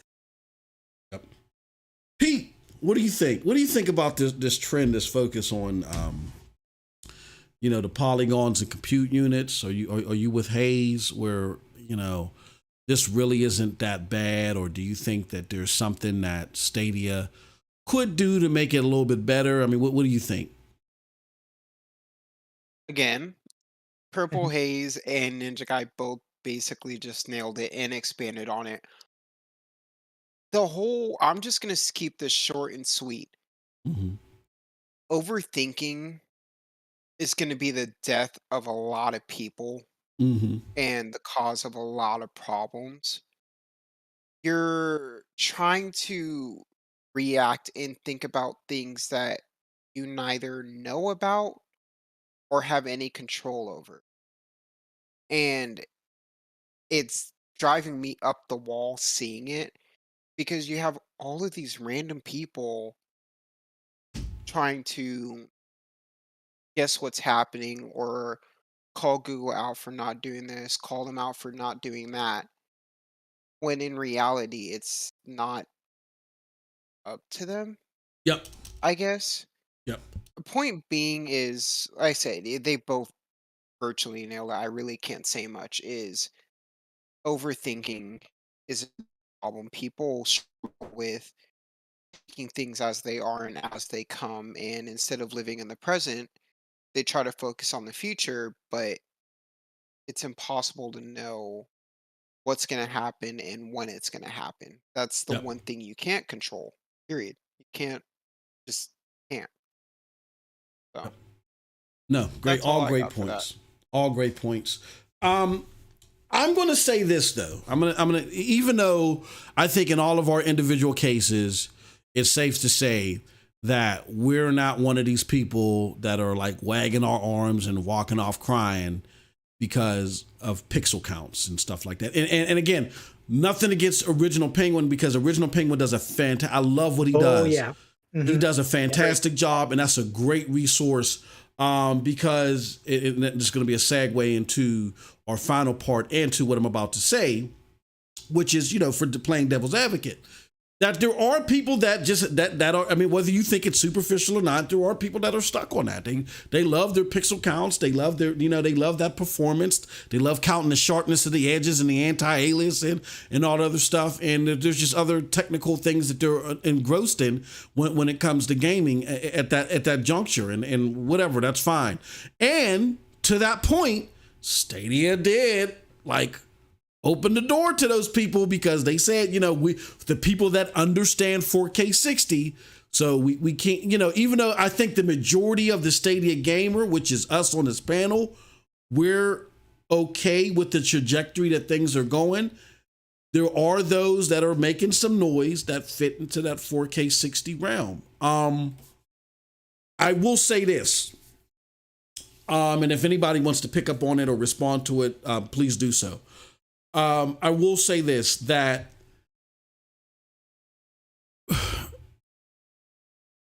hindsight is 2020, but what could have happened is as they were going through this transition, they could have worked with teams like, they're bought up now, but teams like, Q-Lock, to try to help polish up some of these ports when these developers weren't going to do it, because there are a sloth. Maybe they're in the minority, but there are a sloth of the 4K people that, they were called out to. You did signal the bullhorn in their direction. So, I get it. Any thoughts on that before we move on to the next topic? No? I don't. Okay, cool. All right. Great. Geek, I got your message, brother. I'm going to get that information for you. Sorry about that, man. I'm going to fix that for you. All right. Now we're going to go on to our final topic. All right. Move that graphic. Let me change this a little bit. Which, in response to this, is, I think, some silver lining for those that are staunch for 4K, right? New Stadia jobs. Now, if you look at something that I got here, let me put it up here. Let me show you something. As you guys can tell, that's my, I'm just a wacko, and that's just my favorite part of the show when I get to say that. Shout out to Matt Joseph. He's part of, as you can see here, he's a geek, he's a photographer, he's a cook, he's a lifter, he's a creator, EM for Stadia. And he, I'm not going to say anything. I'm going to keep my mouth shut. Anyway, but shout out to Matt. Matt says, oh, hey, stadia.com/careers. Now links to our open roles and at Google Stadia. Stadia gaming, work here. So they now have a link that you can go and check out jobs that are associated to Stadia. And there's a plethora of them. Goodness gracious. And the one that caught my eye is the senior developer manager position, which I'll get into that one. Let me see if I can find that senior. There it goes. We'll get into this one in a little bit. But just to tell you guys what we're dealing with here, the senior Google has made it easier to find jobs related to Stadia. So you go to stadia.com/careers, and it'll open up these positions as you just saw. And Google in particular, to the development issues that they've seen, seems to have a team being built to resolve it. This senior developer manager of games. And the biggest highlight here is they quote, when they talk about the responsibilities, we enable game developers to easily and confidently bring their content to Stadia. Our team members are building the tools. Listen to this. Our team members are building the tools that will push game development by our partners to new levels, reducing the barrier to entry and bringing gaming to everyone. Responsibilities include lead an organization of software developers and managers and focus on key areas of enabling games to be built for our platform. Manage a team responsible for porting, technologies, graphics, profiling, and tools, and building the tools and infrastructure that allow customers to test and quality assure their games. Set strategy for this area, prioritizing among varying priorities, coordinating with stakeholders across the Stadia organization, as well as other teams across Google, solving large-scale technical problems and setting up teams for success. So even though we, spent a bunch of time going, and Purple Haze was like, shut it.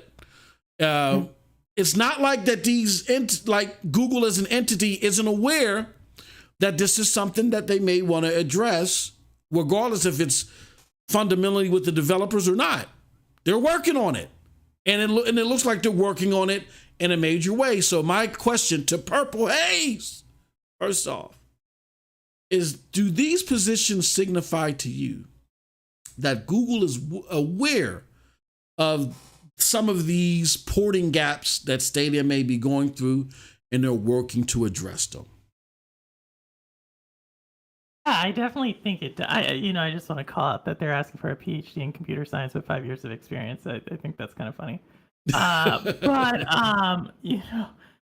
I think it does. It's not necessarily the job description that gets me necessarily excited, because I've never applied to a job and did what the job description said. So yeah, that. Absolutely.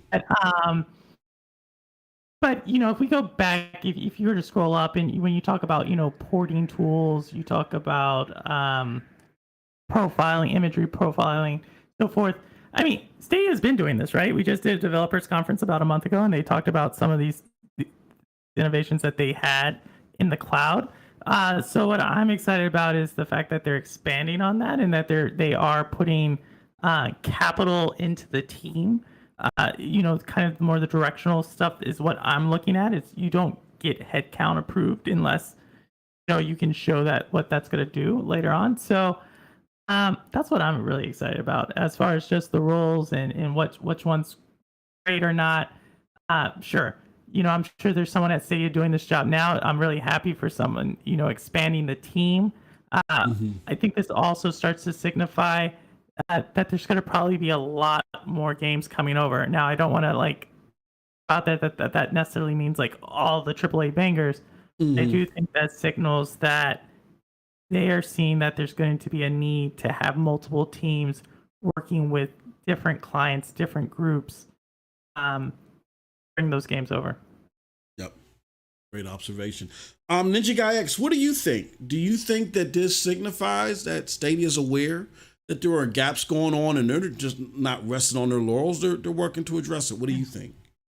Yeah, well, I'm very surprised at this job posting because, first of all, I thought that they might already be satisfied with their new process, right? Because during the developer summit, they talked about, we have this new porting system, but no, they're going ahead and pushing it more, finding more resources, and they're really pushing it. It's crazy to me, how much they want to expand on that, So hats off to them, and it just shows that they're not. There's no sign of them stopping. They're monsters. They just keep adding new people, and it's crazy, man.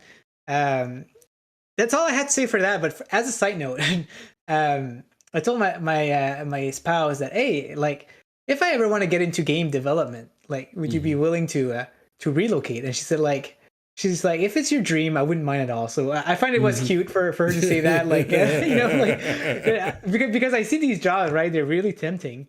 Yeah. And so it's cool to know that she supports me, and that if I ever need to move somewhere else to follow my dream, well, she's open with it. So.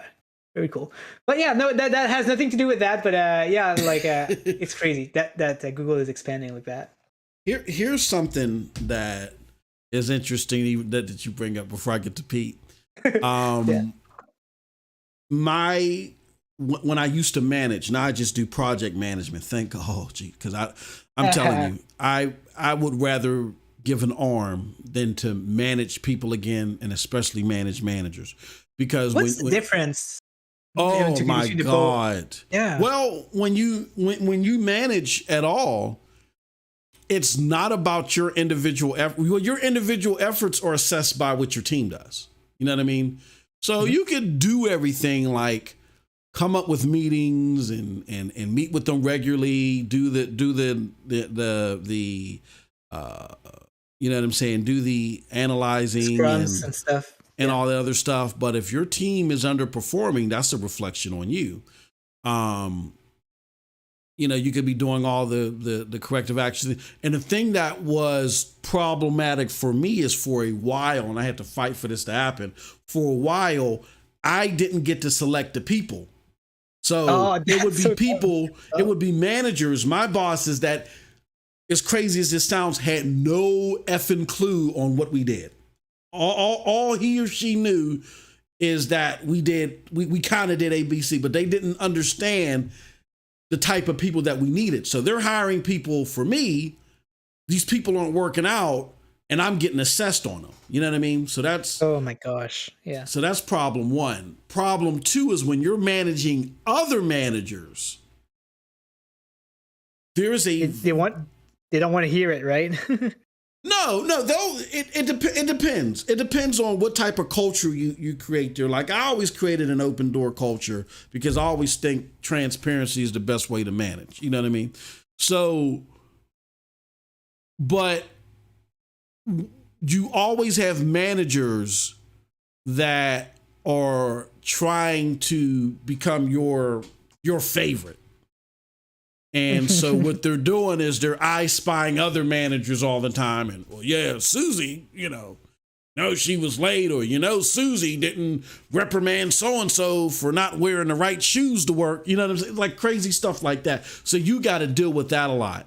And when you are not letting them know that, okay, you're my favorite, then a lot of times they'll go above your head on the most silliest trivial stuff. So just managing all together just wasn't for me anymore. So I'm glad that I'm doing project management stuff. With that said, I forgot where I was going with this. With that said, we're gonna move on. So, but no, Ninja Gaix. Hold on one second. I'm sorry. I'm doing like two things at once because I'm trying to send this. Somebody didn't get something that we sent them from one of our giveaways, and I was trying to send them the tracking number. Okay. All right. So with that said, Ninja Gaix, I think that these positions do definitely show that we are watching Stadia move forward in the right direction. They know that there's gaps there, and they're looking to address them. And I think you are correct. I think Purple Haze is correct in her assessment, of course. She wants to take my job and become the new host of the show. All right. With that said,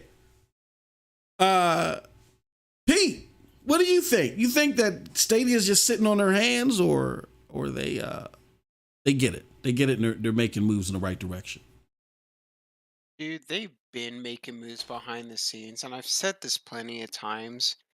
Just because you can't see anything on the consumer side doesn't mean that they're not hard at work. And they already told you, yes, we're working multiple times.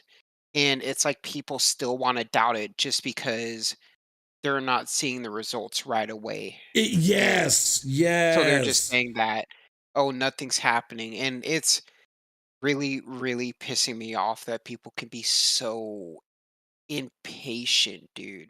Yeah. I was like, guys, chill out and just wait. Go outside. Touch some grass. Go touch some grass. Seriously. Yeah. Go touch some grass. Like, restrictions are starting to loosen. Go hang out outside, dude. You're not stuck in the house so much anymore. Go get a job. Plenty of places need work.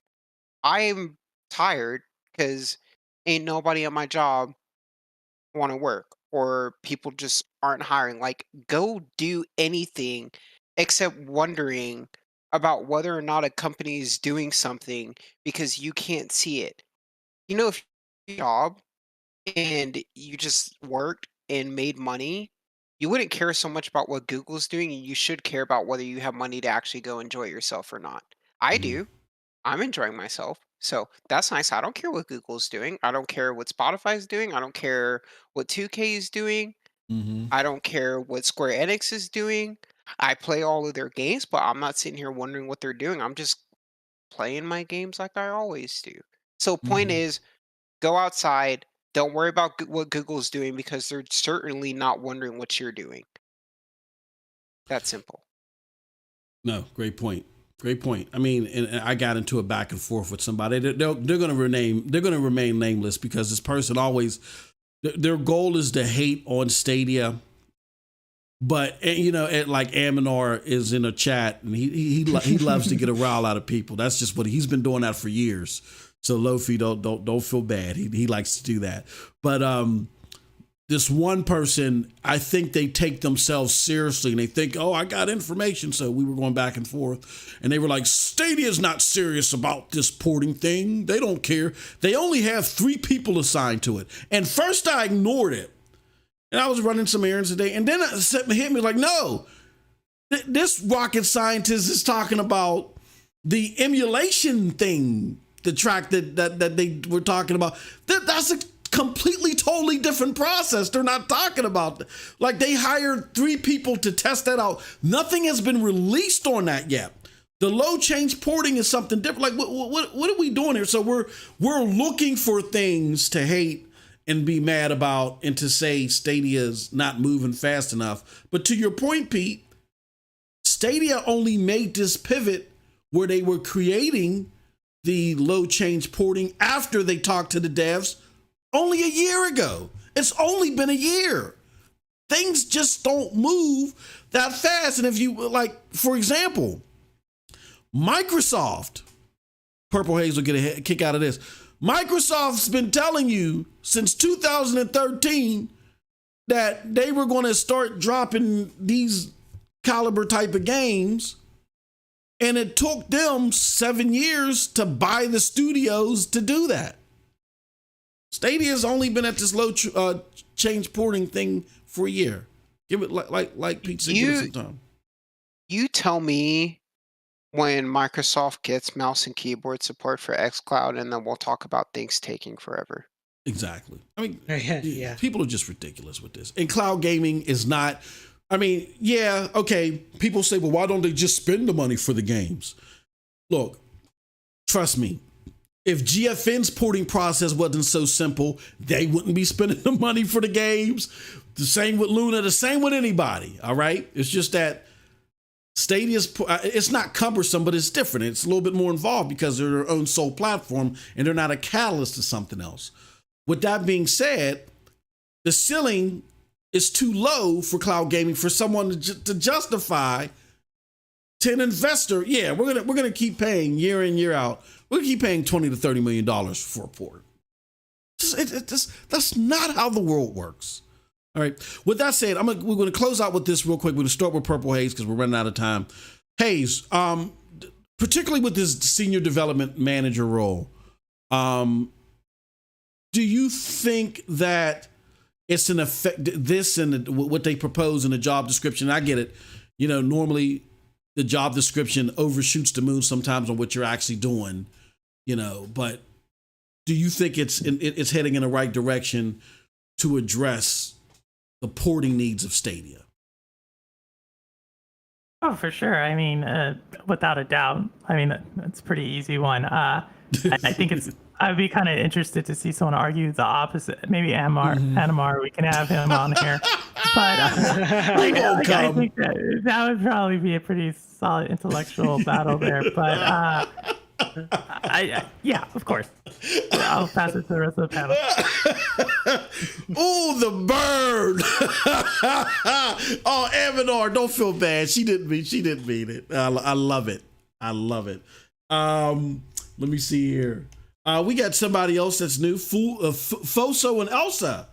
Good to see you, my friend. Thank you for joining us. Hello. Appreciate you.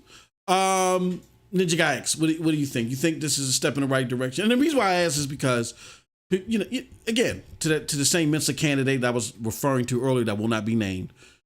This ain't enough. You got to pay 20, 30 million, and you got to buy 7 studios like Microsoft. But do you think that Stadia is heading in the right direction despite that rhetoric? Yep, definitely. Going in the wrong direction would be to not see these type of things, right? Like it's not gonna do anything wrong. So, you know, definitely putting more jobs out there. This is very important. And yeah, all we're seeing is growth. So definitely stepping to the right direction, in my opinion. Now, should they be growing faster? That's another question. And like this, and I think this is going to be an opinion for different people. In my opinion, I think that they're growing steady enough. but I know that some people want stuff faster. And they want it faster. Yeah. Right. Yeah, exactly. And that's not the direction that Google is going. Yeah. And that's why they feel maybe that, Google is failing, but it's just the way that they're planning out long term, So, in my opinion, I think that they're going in the right direction with that. Gotcha. Yeah, I think a lot of people, and if you want to criticize them that they're not moving fast enough, okay, we can have that conversation. I mean, one side of that argument would be, look at the ceiling for cloud gaming. It's less than 1% right now of the global gaming market. So why would they spend 99% money on a 1% business right now? It doesn't make any sense. But whatever. Or you could say, well, it's R&D. You should do it anyway. Blah blah blah. I think that's a reasonable discussion. But the point is that they're not doing. It's not that they're not doing anything. You know what I mean? No. Yeah, that's true. They can't just spend a whole lot of money and expect that it's going to grow better, with money, right? They got to be careful with that type of stuff also. So for sure. Gotcha. Lastly, Pete, what do you think? You think that this way that Google appears to be tackling this, they got this porting team that specializes in the porting hitmen. And with this new manager position, that's what it looks like they're going to be working on. What do you think about that? Is that the right direction to deal with the porting? Personally, yes. I think they're actually going in a pretty good direction right now. Is it the right direction? I'm not going to say yes. At least not right now, just because I'm not one to try to bank on the future and just automatically say something, whether it's a good or bad decision. But for right now, dude, it actually seems like it's working out really well. But the thing is, guys, and we've been saying this. I've been saying it. Ninja Guy's been saying it. Everybody's been saying it. Purple Haze has been saying it. Things are slow when it comes to cloud gaming. You're not going to see, just because they announce something, you're not going to see within a couple of months just automatically the results of whatever was mentioned.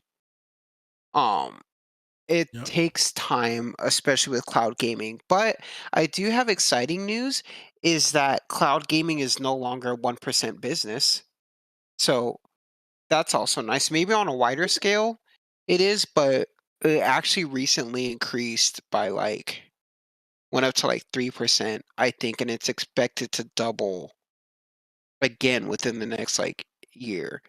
So cloud gaming itself is growing really fast, and as support for it grows, so will games, so will support for new technology and everything else for it. So guys, just be patient. This isn't a cakewalk for any of them, especially seeing as it's brand new territory. Absolutely. All right, folks. Well, then that concludes our show. I'm sorry for you guys that are coming in late. We're 2 hours late, but that's okay. You can always check out the video on demand. Just rewind this back. We'll appreciate your views. But thank you guys so much for tuning in and checking out this show. This is going to be a hell of a show. And again, if you did miss it and you can't do the video on demand, but you prefer the audio podcast, this weekend the audio podcast will be available too. But with all that said, let's do our outros again. Shout out to our special guest that took over. Oh, if you didn't know, today was my last day on the show. I'm going to be, doing a knitting podcast, I guess, or something from here on out. Purple Haze is taking over. But Purple Haze, the new host of SSC Podcast, can you let everybody know where they can find you at, my good friend? Let me tell you something. We gotta work on that.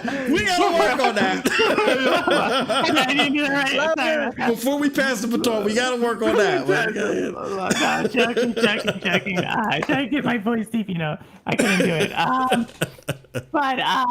No, yeah. So I still am I'm trying to lock down Purple Haze on the YouTube. I still have a purple, youtube.com/blah blah blah blah. But you can just look up Purple Haze in Stadia. I should show up, and if there's anybody in chat who has a link, I don't have it right now. Please put it in there. If not, I'll try to get you. Hold on, we gotta fix that. Pete, that's Pete's fault. Hold on. Yes. Right. No, Now why are you you have blaming me for that? I don't know, because I'm old. You are old. You're old. You're kind of just forgetting a lot of things. Ooh, it's your fault. Senior. Get off my lawn.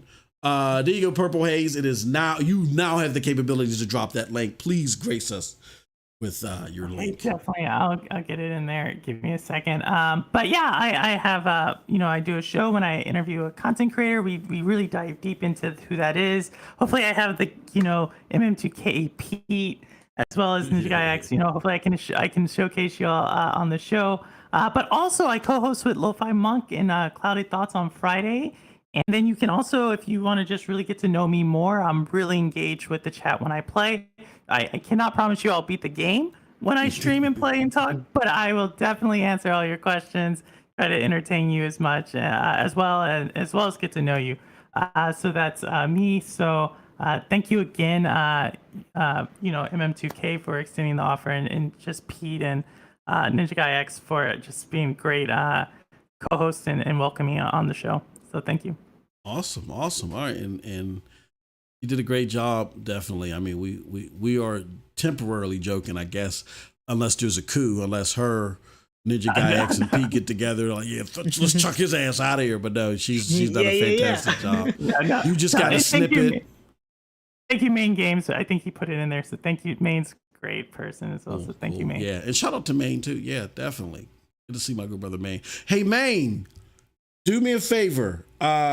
When you get a chance, good brother, hit me up because I want to rap to you about something. Just hit me up and let me know when a good time me and you can. Main, when are you going to become a panel member, a permanent panel member? Yeah, come here. Come on. What are you doing in the chat? Yeah. Hey, don't make me bring that tie-dye van around again. Come on. Hey, Main. we're kicking MM out so you can take over as a new host. Yeah. There you go. Yeah. Well, Main M2K. Main 2K. That's what you get. Yeah. I was about to say throw me out. Let me know who Main when you got a few moments so we can chat. All right. So thank you for that, Purple Haze. We appreciate you, Ninja Guy X. Let the good people know where they can find you at, my friend. All right, so guys, you can find me on Ninja Guy Space X on YouTube. I've lately put a video there on Death Carnival, the pre-early access, about my experience with it, which I was able to talk about. I was lucky enough for the dev to allow it, so that was awesome. Tomorrow I have my show with Stadium Connect North. You can find it on my channel or on John Scar's channel, which is an awesome co-host. I really like him. He's a good friend of mine, so yeah, keep a lookout at that, and keep a lookout for another special thing that we're going to come out with, me and John. It's Stadia captures, so we're compiling Stadia captures from the community, and we'll be sending it to you guys. We're going to put some vote in to see, what's your favorite capture, and we're going to showcase it and things like that. It's going to be fun. We're going to talk about it pretty soon. Then you can find me on Twitter on at Ninja Guy X. This is where I mostly spend my time on there, on Discord also. So if you ever want to talk about Stadia, feel free to tag me, and I'll be around. Awesome stuff. All right, and last but certainly not least, my constant heckler. No, my brother from another mother, Peter Cottontail. Where can the good people find you at? You don't deserve the attention that I give you. I know I don't. You're right. Y'all can find me at Twitter at foremost_GG. I am honestly thinking about purging my Twitter and just straight up getting into content creating. Ooh, I like that idea. So purge all my tweets and stuff like that, as I can be kind of violent. But yeah, so you guys can find me on Twitter at foremost_GG. I do have a hover set up. I'll start getting that out there. Get some branding and stuff done, etc. All the important things I'm supposed to have. So you guys can find me on there, and then that is pretty much it for now. Oh, and then you can find me on StadiaDosage. I will also start being more proactive on writing articles, mainly because I have really good ideas now. So yeah, you guys will be able to find me on Twitter for now, but keep a lookout because I will be everywhere soon. Awesome stuff. I just want to say, well, first and foremost, we're going to have an after show. But my wife that's another thing that's distracting me. She's like, I'm ready for you to make dinner. And I'm like, okay, all right. Well, so it's not going to be the longest after show, but we're going to try to have one. We're going to talk about Activision latest round of troubles with the Microsoft merger. There's a group that's, telling investors don't do it. And I never got a chance to talk to the panel about what their thoughts are on this. And now that we have Purple Haze here, I'd like to talk to her too about it if she can stay. So Purple Haze, do you think you would be able to stay for that or? Yes, definitely. Of course. All right, cool. Love the conversation. Cool. Awesome. So yeah, so all members, you'll get a chance to do that. Here's what I want to say before we close out, and we because it's going to take you automatically there once we close out. It's important. I talked about this in my my open mic the other day. So everybody that's here that has a channel, I need you to drop your channel in the link right now if you're a moderator.